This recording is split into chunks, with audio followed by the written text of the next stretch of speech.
네, 마태복음 13장 강해의 5번 자료 창세로부터 감춰진 천국의 비밀 계속 말씀 나아갑니다.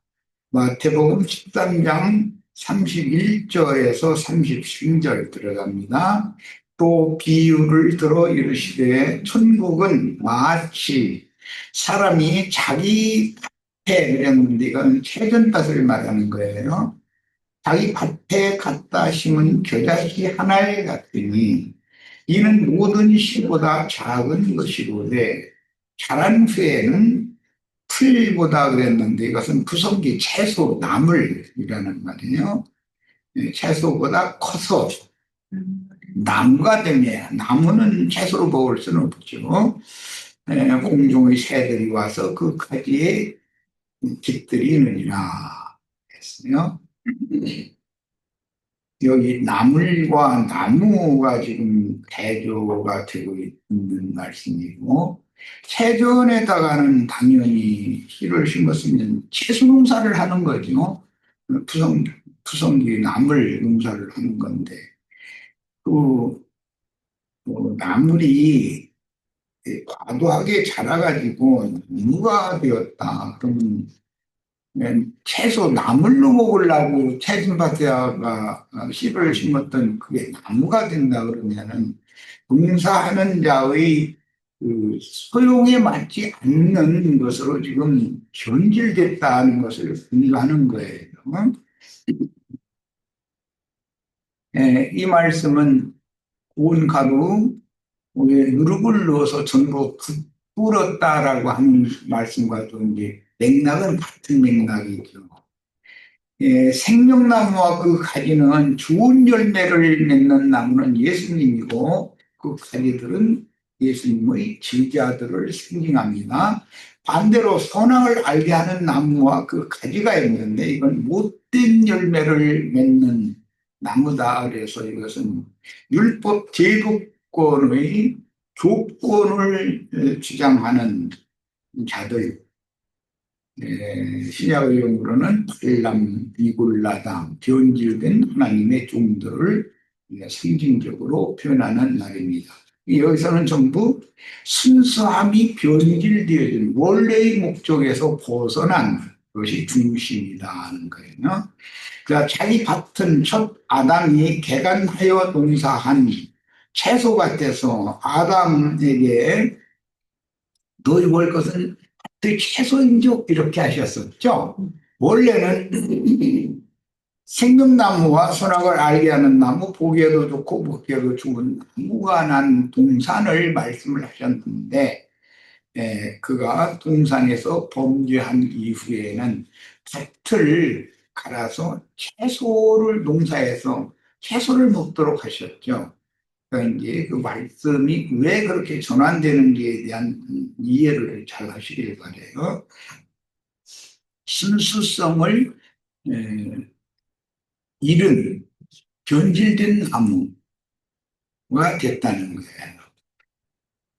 자, 아벨은 목축하는 자였었고 가인은 농사하는 자였었죠. 이것도 대비죠.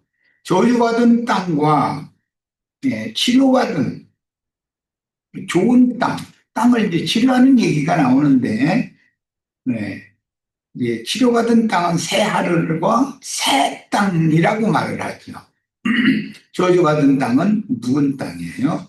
묵은 땅, 가시와 엉겅퀴가 이제 막, 이게 농사꾼이 그 땅을 조상이 물려준 땅이라도 자식들이 뭐, 그, 어처에 나가서 이제 생활을 하고 잘 돌보지 않으면 자기 조상에게 물려받은 땅이지만 1년 만에 와보면 가시덤불이 이렇게 우묵하게 자라가지고 어, 농사할 수 없는 땅으로 변질되어 있는 걸 보면 이제 그 자식 입장에서는 아버지 생각이 나고 그러겠죠.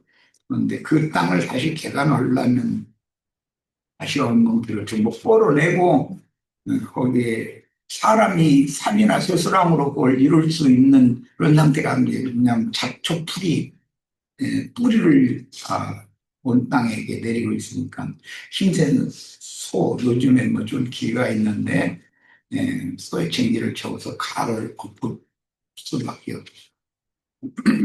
예. 그렇게 농사를 지을 수 있도록 다시 준비하는 땅을 새 땅이라고 그러고 치료받은 땅이라고 표현을 하는 거예요.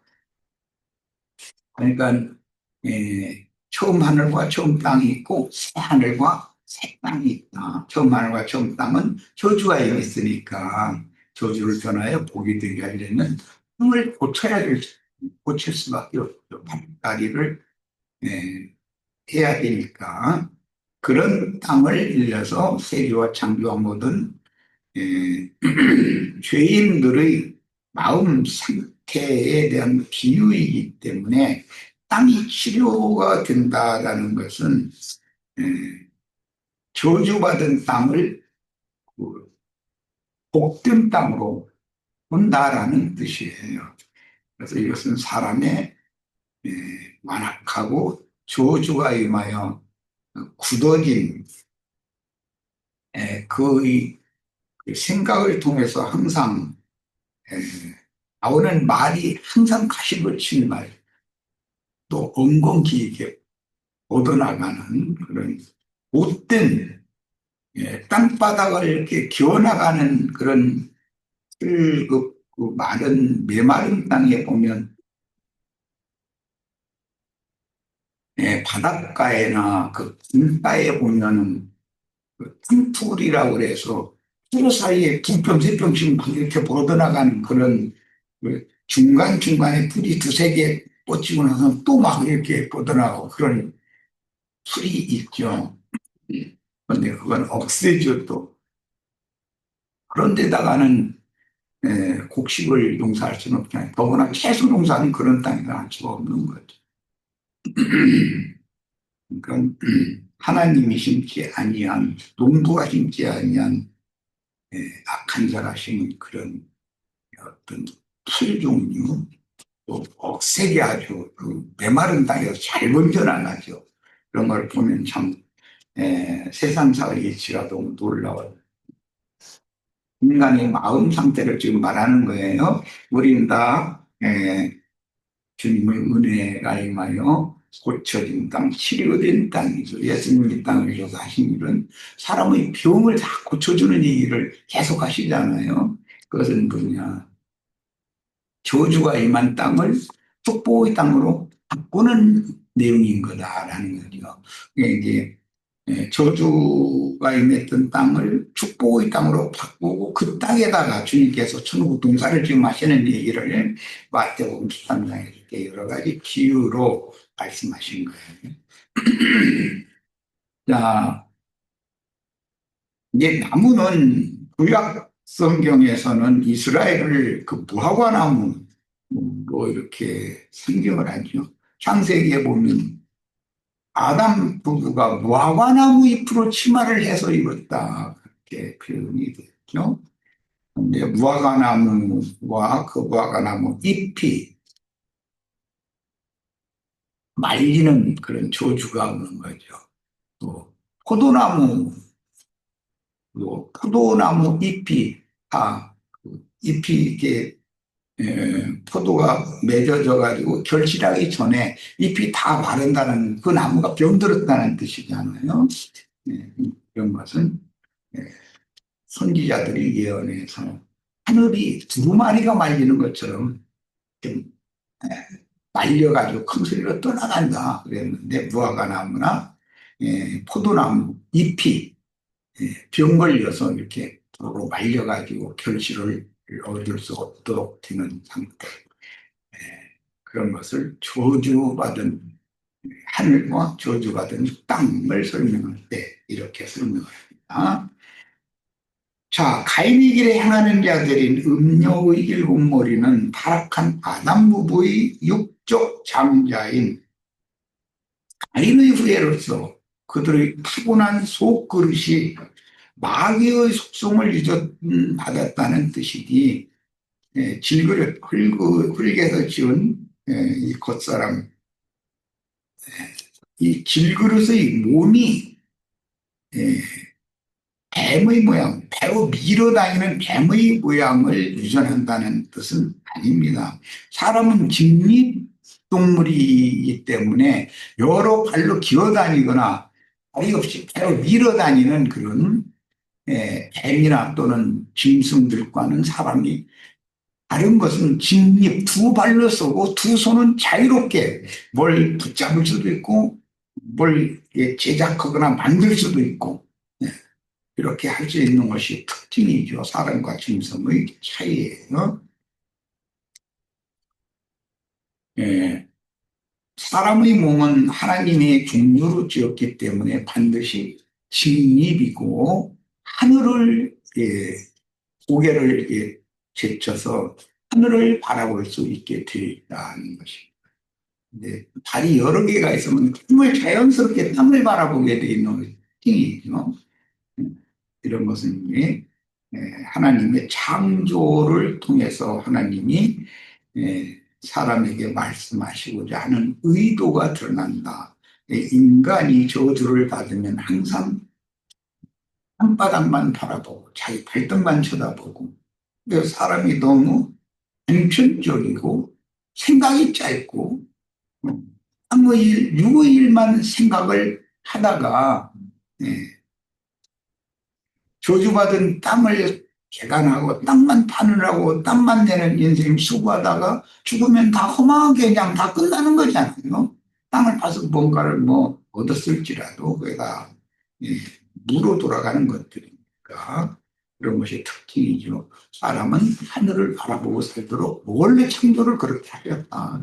사람은 다 종류대로라고 그랬는데 하나님의 종류다. 사람은 아주 특징이죠. 그 특성은 직립이다. 두 발로 서고 걷고 뛸 수 있게 창조를 해 주셨고 그 대신 두 손으로는 뭘 붙잡을 수도 있고 만들 수도 있고 자유자재로 짐승과는 다르죠. 사람은 손으로 뭐 예를 들어 짐승을 오히려 사냥하기 위해서 총을 만들어서 총을 흔히 자유자재로 움직일 수 있으니까 짐승을 뭐 얼마든지 어부하고 말한 대로 죽일 수도 있고 이제 그런 본의가 사람에게 있죠. 영적 장자인 가인의 동생 아벨의 속그릇은 하나님의 구속을 받은 새 사람, 조금 전에 얘기한 직립동물로 지어주신 하나님의 뜻에 부합한 사람이 되어야만 새 사람이 되는 것이죠. 저주받은 옛사람은 짐승화되어 있기 때문에 뜻밖에 바라보지 않는다. 위를 볼 줄 모른다. 이게 특징이라는 거 말씀 조금 전에 했어요. 아담과 하와 즉 모든 산자들의 부모로부터 나왔으므로 아담과 하와라는 이름, 한 남자와 한 여자라는 명칭과 아담과 하와라는 이름을 하나님이 지어주신 그 이름은 모든 산자들의 어미, 산자들의 아버지 그런 뜻이기 때문에 남자, 여자 단순히 그렇게 표현하는 것과는 완전히 다른 거죠. 우리를 산자로 재창조해 주신 그 은혜를 생각을 해가면서 모든 상황에서 그 혈기와 육종에 의해서 하늘을 원망하고 또는 주위 사람들을 원망하고 나에게 주어진 어떤 환경 요건들을 한탄하고 그런 사람에서 진취적이고 그다음에 하나님을 소망 삼아서 위를 바라보는 사람으로 뭐 다시 창조해 주신 것이 우리 거듭난 속사람들인 것이죠. 속사람은 항상 위를 바라보고 살 수밖에 없도록 위에서 난 자는 위를 바라볼 것이고 흙에서 취한 아래에서 난 자는 아래를 바라보게 됩니다. 이건 그 창조자의 생명의 원리다 이것이.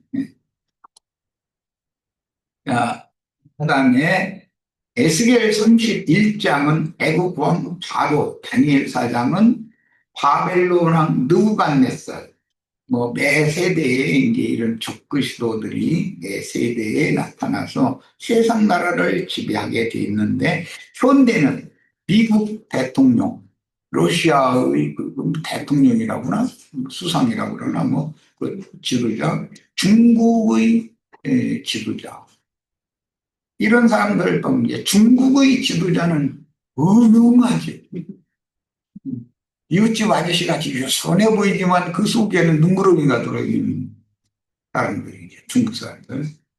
러시아 사람들은 아주 차갑죠. 왜? 극한 그 북방 민족이기 때문에 어른마다 태생들이잖아요. 벌써 얼굴 모습이 어른 같잖아요. 차갑잖아요. 미국 대통령 보면 간교하고 교활한 모습이 얼굴에 딱 드러나잖아요. 뭐, 뭐, 그 사람들 얼굴 쳐다보면 벌써 그 사람, 저 사람은 어떤 성품일 것이다라는 것이 딱 보이잖아요.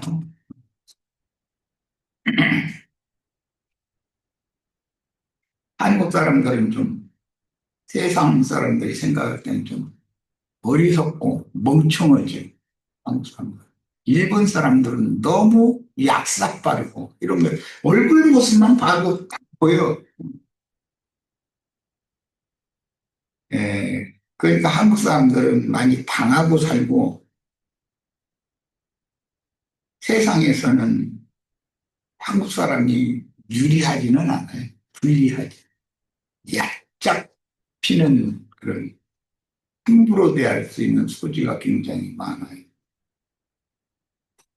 이런 옛사람에서 벗어나서 하나님의 형상이신 예수 그리스도 형상과 모양으로 하나님의 창조 목적에 맞도록 완성되어져 가는 것이 거듭나고 생명의 양육을 받아서 온전케 된 의인의 영들, 즉 시천사로 영원한 하나님의 새하늘과 새 땅의 유업을 승속할 후사들이 되는 것이고 이것이 우리가 신앙생활을 하는 목적입니다. 이게 내가 이제 여러 나라를 대표적으로 예를 들어서 다 뭔가 이렇게 다 장점들만을 지적을 했는데 다 그런 사람들을 더 좋은 것으로 예, 바꾸기 위해서 즉 저주받은 인류를 복받은 새 인류로 바꾸는 것이 구속이고 하나님의 구원이다. 우리가 교회 생활을 하는 것이 하나님의 창조 목적의 완성에 이르기 위한 것이다. 이걸 말씀드리려고 이런저런 얘기를 좀 했어요. 자, 33절 또 비유로 말씀하시되 천국은 마치 여자가 가루 스말 속에 갖다 전부 불리한 누룩과 같으니라. 이것이 마치라는 것은 비유한다 이 말이죠. 예, 첫 아담의 배필로 하나님이 지어서 중매하신 여자는 간교한 이제 트럼프 각사람 얼굴 보면 아주 교활하고 간교한 여우같이 생긴 모습 보이고 뭐 뱀같이 생긴 것도 이게 이상하게 난 그 사람 텔레비전에 나올 때마다 그게 이상하게 해서 마음에 안 들어 나는. 그런데 그런 사람도 복음을 받아들여서 거듭나서 구원을 이루어서 하나님의 형상이신 그리스도 형상을 속에 이루고 최종적으로 부활 승천하셔서 영광에 들어가신 그리스도 예수의 모양으로 바꿔진다면 뭐 더없이 참 좋은 일일 텐데 이런 얘기를 그 사람은 누가 전해줄 사람도 별로 없겠지만 전해도 들으려고 하죠. 그 사람은 세력의 신을 신으로 섬기는 사람이지 즉 힘이 하나님이 그 사람은 군사력 뭐 정권의 어떤 세력 이런 거 오늘날 뭐 미국 대통령, 러시아 대통령, 중국은 그 대통령이라 주석이라고 그러나 수상이라고 그러나 그런 사람들 하는 것을 보면 얼굴 모습과 딱 어쩌고 그렇게 했겠다. 내가 보이는 대로 그렇게 하는지 모르겠어요. 그런데 그들의 신은 하늘에 계신 어, 우주의 대주제인 하나님의 형상과 모양과 너무 안 맞는 그들의 신은 하나님의 은혜를 힘으로 권위로 받기를 원하는 것이 아니고 세력의 신을 힘을 올리려 하는 그런 네, 사람들이죠. 우리나라도 얼마 전에 그런 꿈을 그 허망한 꿈을 꿨던 이상한 국가 지도자가 다행히 세력을 잡지 못하고 지금은 국민들의 그 바램, 원함 이런 것을 어떻게 이루어줄까를 어쨌든 지금으로 봐서는 그런 내 마음을 쓰고 있는 사람이 국가 지도자가 된 거에 대해서 우리는 감사해야 되겠어요. 그러나 그건 뭐 어차피 세상 사회 일이고 육신의 일이니까 뭐 나는 다만 비유로 예를 들은 것뿐이고 예, 우리들은 하나님의 사람과 짐승 사람, 짐승 인간이라고 하는 이런 대비되는 성경 용어에 대해서 잘 이해를 하는 시간이 되길 바랍니다. 그런데 천국을 비유할 때 본문에서는 여자가 바로 서말 속에 갖다 넣어 천국을 위한 누룩과 같다, 천국을 누룩과 같다고 비유를 했어요. 앞에서는 채소씨를 심었는데 무가 된 건, 무와 같다, 천국이라는 건 이렇게 비유를 했고, 이번에는 고운 가루를 전부 부풀게 한 누룩과 같다, 이렇게 비유를 했어요. 첫 아담의 대필로 하나님이 지어 준비하신 여자는 간교한 들짐승인 뱀의 말을 그녀의 마음에 받아들이므로 마귀의 영으로 기름 부음을 받아 악마의 씨로 잉태하여 가인을 낳았습니다. 예. 성경이 말하는 어떤 그 천국 농사를 하는 씨라는 것은 하나님의 말씀이냐, 뱀의 거짓말이냐, 두 씨가 있다는 거잖아요.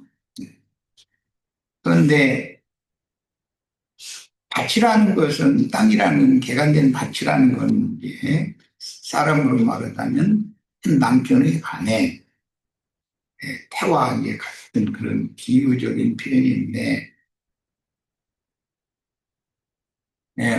밭이 아무리 좋아도 기름지고 아주 좋은 밭이에요. 그런데 못된 씨가 거기에 심겨졌어. 그럼 못된 씨가 더 번성하고 잘 자라고 열매도 많이 풍성하게 맺고 그렇게 되겠죠. 좋은 밭에 좋은 씨가 심어져야 좋은 열매가 맺는 그런 생명이 그 밭에서 산출될 수가 있다. 이게 다시 기름지고 좋다 해서 씨가 다른 뭐는 악한 씨면은 안 된다 이거예요. 밭도 좋아해야 되지만 씨가 좋은 씨여야 된다. 더 중요한 건 씨지요. 어떤 씨가 어떤 밭에 떨어지면 그 씨를 생산하게 되기 때문에 이제 이런 것이 천국 비유 말씀을 이루는 실상이기 때문에 이번에는 여자 이야기를 했어요. 이 말씀은 창세기 18장에서 인용한 말씀인데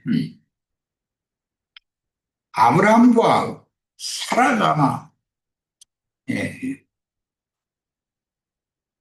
지나가는 그 나그네인 세 사람을 장막 문에서 만났죠. 그런 게 아브라함이 이제 자기 부인에게 고운 가루 세 스가로 이 세 사람들을 그게 공개할 식사 준비를 좀 하라고 하고 하인에게는 또 좋은 짐승을 골라줘가면서 이거 잡아서 준비를 하라고 이렇게 한 얘기가 창세기 18장에 나와. 그런데 그 오늘 여자가 서말 속에 이렇게 말할 때 거기 창세기 18장 6절에서는 새 스아라고 그랬어요. 이것은 세 사람이 먹기에 충분한 양의 떡을 구하라. 이제 그 말을 한 것이죠. 예.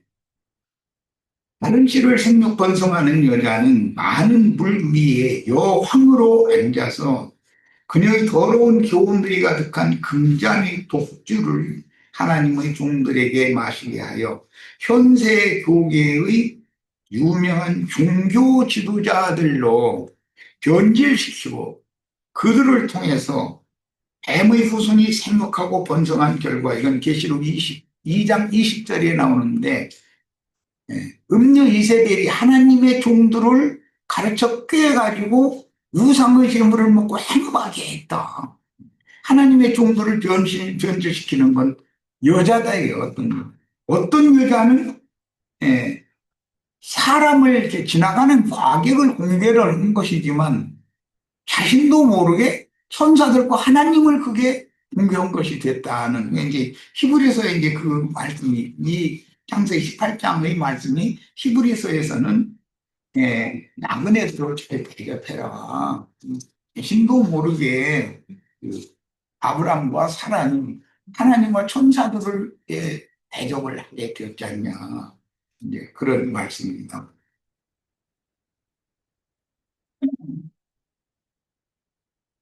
고운 가루라는 것은 소지 제물로서 사람이 농사하여 얻은 곡식 가루인데, 가루로 전이나 떡을 만들기 전에 누룩, 즉 효모를 넣어서 부풀리는 것은 전이나 떡이 부드러워서 먹기 쉽게 하기 위함인데, 이는 진리의 말씀에 사람의 교훈을 섞어서, 그런데 이 누룩은 조금 섞는 것이죠. 섞어서 육신에 있는 옛사람들에게 식물을 공급하는 설교가 누룩 섞인 전이나 떡으로 진설하는 것으로 비유가 된다. 강대상에서 설교를 할 때 사람의 교훈을 하나님의 말씀에 살짝살짝 섞는다는 것이 선한 사람 되시오. 제일 중요한 얘기가 이제 그 말씀을 이제 운운용하는 경우가, 여러분은 세상의 빛이 되고 소금이 되시오. 나쁜 말이 아니죠. 당연히 그렇게 돼야죠. 그런데 이것이 누룩이 될 수가 있다는 것이죠. 중요한 것은 천연적인 사람이 죽고 장사되고 부활된 새 사람이 하나님의 빛을 반사하는 반사체가 되어야 된다. 이렇게 정확하게 가르쳐야 되는데, 옛사람들 보고 선한 사람 되세요, 옳은 사람 되세요, 빛이 되시고 소금이 되세요, 막 이래서 하면은 사람이라는 게 그런 말을 들으면 부흥이 돼가지고 으쌰으쌰하고 자기가 뭔가 이제 막 거룩한 체하고 겸손한 체하고 막 이러다 보면 사실은 하나님 앞에서 옛사람이 선하고 준 사람이 되라는 뜻이 아닌데, 그 옛사람은 이미 선악을 아는 지식을 먹은 사람이기 때문에 그는 죽어야 되고, 선악을 아는 옛사람이 아닌 거듭난 새 사람으로, 새 생명 가운데에서 행하는 새 사람으로 거듭나가지고 그 사람이 빛이 되고 소금이 되라는 얘기를 해야 되는데, 이거 사람 자체가 옛사람 보고 막 격려하고 부추기고 막 이렇게 하면 이게 다 위선자들이 되어버리고 만나는 것이죠. 배나게 지역 자식들이 된다. 이런 것을 가르치기 참 쉽지 않아요. 초등교사들 곧 농학 선생들이 육신에 속한 혼적 신자들을 모아 육신의 일과 세상 축복을 위해서 신앙인이 신자들이 되도록 가르치는 초보의 도는 유교병으로 상징되는데, 칠절기의 그 떡 중에서는 오순절떡이 유교병이죠. 특별히.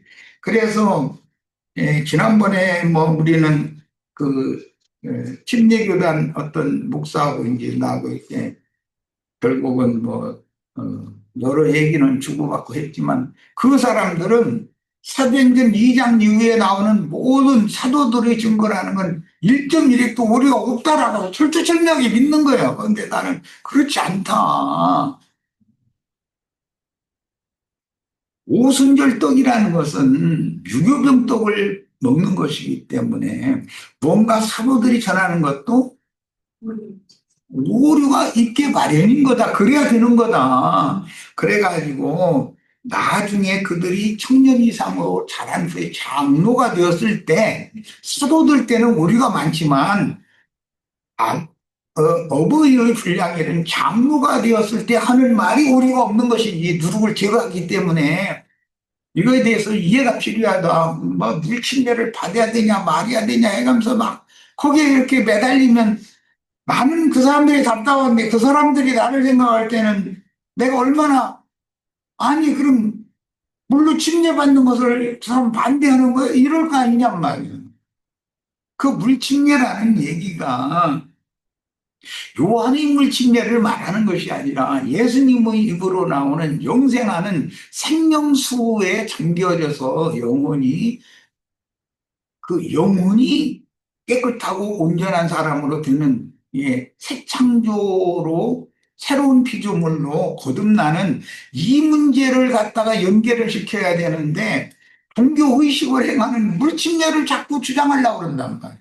지방교회 가면 또 그, 그들이 모일 때마다 성만찬식 한다고 눈물 흘리고 떡조가리 이걸 놓고서 막 포도주 한 잔씩 조금씩 마셔가면서 눈물 흘려가면서 감동 먹어가지고 난리를 해서 하는 그거는 이건 다 감정적인 거지. 내가 이제 그 지방께서 나올 무렵에 이건 다 인간의 혼적인 감정적인 거지. 혼치에서 하는 것이지. 떡이라는 것이 우리의 양식이 되어 계신 예수님을 떡으로 먹으라는 뜻인 것이고 사도들의 가르침에 교회를 세우라는 뜻을 말하는 것이지 무슨 놈의 이런 세상에 밀가루 떡 갖다가 한 먹고 저 포도주 조금 마시면서 등불 흘려가면서 막 주님이 나를 위해서 이렇게 죽으셨는데 손발이 얼마나 아프셨느냐고 빡기셨죠. 뭐 옆구리는 막 창으로 찔렀다는데 막 옆구리 만져가면서 막 기도하고 이렇게 하면 다 감동 먹는데 그것이 그게 다 헛적인 것이다라는 거예요. 영적인 게 아니고